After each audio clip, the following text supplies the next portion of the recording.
सभी को नमस्कार। अंतर्राष्ट्रीय सिकल सेल दिवस के अवसर पर इस विशेष कार्यक्रम का आयोजन स्वास्थ्य के क्षेत्र में एक महत्वपूर्ण चुनौती का सामना करने की दिशा में एक सार्थक प्रयास है। इस आयोजन से जुड़े सभी लोगों की मैं बहुत बहुत सराहना करती हूँ। राष्ट्रीय सिकल सेल एनीमिया उन्मूलन मिशन के अंतर्गत मध्य प्रदेश ने जो बहुआयामी उपलब्धियां हासिल की है, इसके लिए मैं राज्य सरकार की सराहना करती हूँ।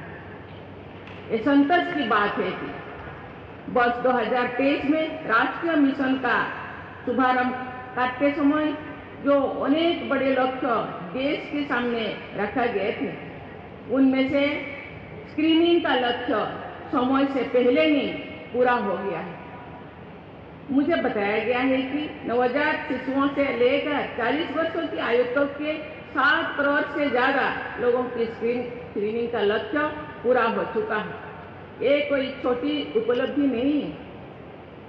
ये पूरी विश्व में अनुबंधित रोगों की जांच परख की सबसे बड़ी पहलों में से एक है। इस उपलब्धि में मध्य प्रदेश का महत्वपूर्ण योगदान है। प्रदेश के जो मुझे अवगत कराया गया है, 1.25 करोड़ से भी अधिक लोगों की स्क्रीनिंग हो चुका है। इनमें से अधिकांश लोग जेनेटिक काउंसलिंग कार्ड भी दिया गया है। सिकल सेल से जुड़े चुनौती को भारत सरकार ने बहुत ही गंभीरता से लिया और पिछले कुछ वर्षों में एक समग्र दृष्टि से हमारी सरकार ने जो प्रयास किए हैं वो अत्यंत सराहनीय है। लगभग 3 वर्ष पहले प्रधानमंत्री श्री नरेंद्र मोदी जी ने मध्य प्रदेश के शहडोल से राष्ट्रीय सिकल सेल एनीमिया उन्मूलन मिशन को लॉन्च किया था। इस पहल के पीछे न केवल सरकार का गंभीर प्रयास का दृढ़ संकल्प था, बल्कि इस चुनौती से जुड़े हर आयाम का समुचित रेस्पॉन्स देने की दूरदर्शी सोच भी थी। मुझे बताया गया है कि केंद्रीय स्वास्थ्य मंत्रालय और केंद्रीय जनजातीय मंत्रालय के संयुक्त मॉडल के रूप में देश में पहली बार ऐसा मिशन प्रारंभ किया गया है। इसे केवल स्वास्थ्य से जुड़ी समस्या के रूप में नहीं देखा जाता है। इसे जनजातीय स्वास्थ्य का मुद्दा, आनुवंशिकता से जुड़े जागरूकता और प्रिवेंटिव हेल्थ केयर की चुनौती के साथ ही सामाजिक आचरण में बदलाव के मिशन के रूप में भी देखा गया है। मुझे बताया गया है कि इस मिशन की पृष्ठभूमि में अनेक स्तरों पर किए गए वैज्ञानिक और सामाजिक अध्ययन रहे हैं। ICMR, tribal health research institutes, AIIMS, NHM, WHO और विभिन्न राज्य सरकारों ने इस विषय के विभिन्न आयामों पर अध्ययन किए। मैं जानकर खुश हूँ। आज जो मैं यहाँ आने से पहले कुछ स्टॉल को मैं देख रही थी, केवल एलोपैथी नहीं, आयुर्वेद भी इसमें रिसर्च करके दवा भी रिसर्च करके निकाले हैं और दोनों दवा दिया जाता है। ये बहुत ही अच्छी बात है। इनसे मुक्त के रूप में आकलन सामने आया है। सिकल सेल एनीमिया का सबसे अधिक प्रभाव मध्य भारत की जनजातीय पट्टी में है। आज मैंने लिस्ट देख रही जो स्क्रीनिंग किया गया है। 17 राज्य 17 स्टेट्स पर स्क्रीनिंग किया गया है। उनमें से मध्य प्रदेश और ओडिशा में सिकल सेल रोगियां ज्यादा पाया गया। अनेक परिवार पीढ़ियों से इस रोग से प्रभावित थे, लेकिन उन्हें बीमारी का नाम तो मालूम नहीं था। अध्ययनों से ये भी पता चला कि भारत की जनजातीय समाज सिकल सेल रोग का प्रसार सामान्य आबादी की तुलना में कई गुना अधिक है। फलस्वरूप देश में पहली बार सार्वजनिक स्वास्थ्य, जनजातीय कल्याण, जेनेटिक साइंस और डिजिटल मॉनिटरिंग को एक साथ जोड़कर एक राष्ट्रव्यापी अभियान प्रारंभ किया गया है। देश के 17 राज्यों में चलाए जा रहे इस अभियान के प्रति राज्यों ने भी पूरी तत्परता से भागीदारी की है। मैं इसके लिए मध्य प्रदेश के राज्यपाल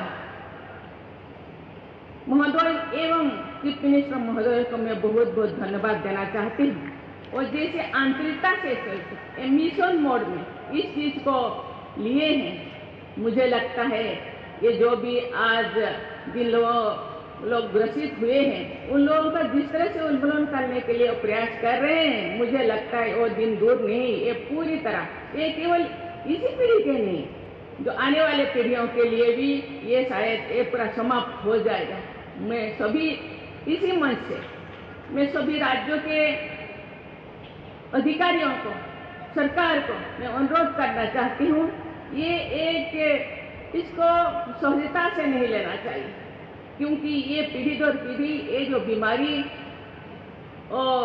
फैलता है, इसीलिए इसको जिसे उन्मूलन किया जाए, पूरा समाप्त किया जाए, इसी दिशा में प्रयास करना चाहिए। क्योंकि ये क्योरेबल है, ये खत्म हो सकता है, इसके लिए दावा सामने आया है। उसको ग्रहण करने से मुझे लगता है ये देश में और सिकल सेल नाम की कोई बीमारी और आगे भी नहीं आया।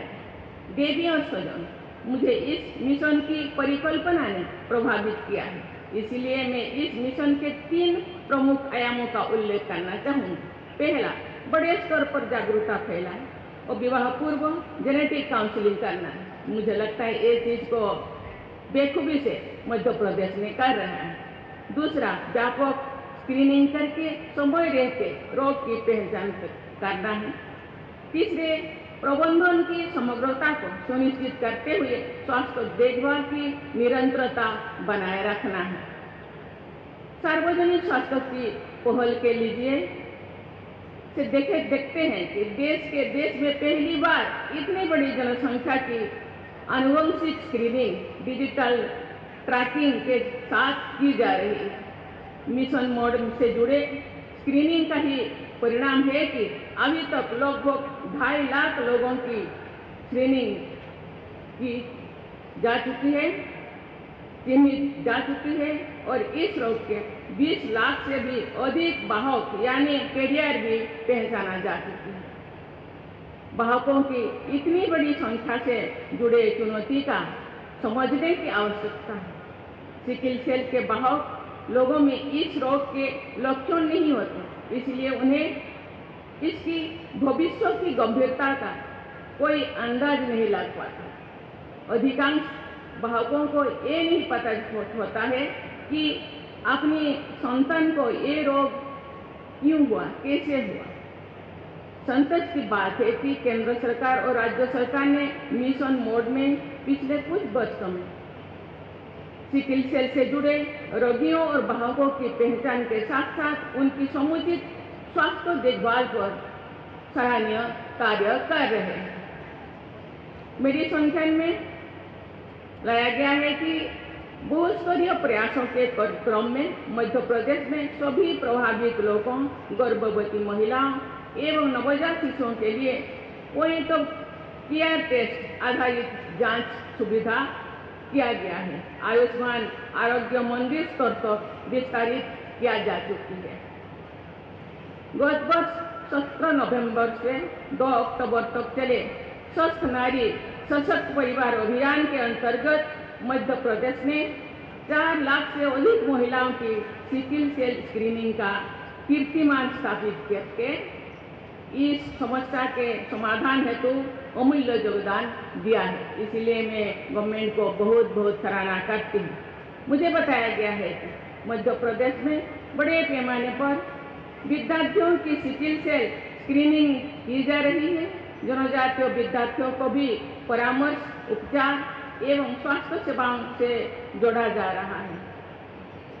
दूरस्थ एवं दुर्गम जनजातीय क्षेत्रों में मोबाइल मेडिकल यूनिट के माध्यम से निरंतर स्क्रीनिंग की जा रही है। मुझे बताया गया है कि पिछले वर्ष विश्व सिकल सेल दिवस पर प्रदेश में सिकल मित्र पहल का शुभारंभ किया गया है। इसके अंतर्गत जागरूकता बढ़ाने, रोगियों को सहायता प्रदान करने तथा उन्हें शासकीय स्वास्थ्य सेवाओं से जोड़ने के लिए शासकीय एवं गैर शासकीय संस्थानों, स्वयंसेवी संगठनों और प्रतिनिधियों तथा एनसीसी कैडेट्स को प्रशिक्षण भी किया गया है।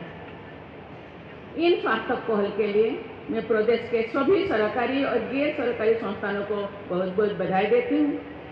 मुझे विश्वास है कि सभी प्रदेशों के सम्मेलन, शक्ति और सक्रियता से हम वर्ष 2047 से बहुत पहले ही देश में से सिकल सेल संबंधी रोगी के उन्मूलन की अपने राष्ट्रीय लक्ष्यों में अवश्य सफल होंगे।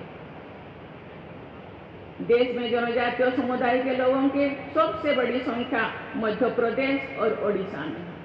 मैं आशा करती हूँ कि मध्य प्रदेश द्वारा जनजातीय विकास के अनेक प्रतिमान स्थापित किए जाएंगे। इसी आशा के साथ मैं आप सबको पुनः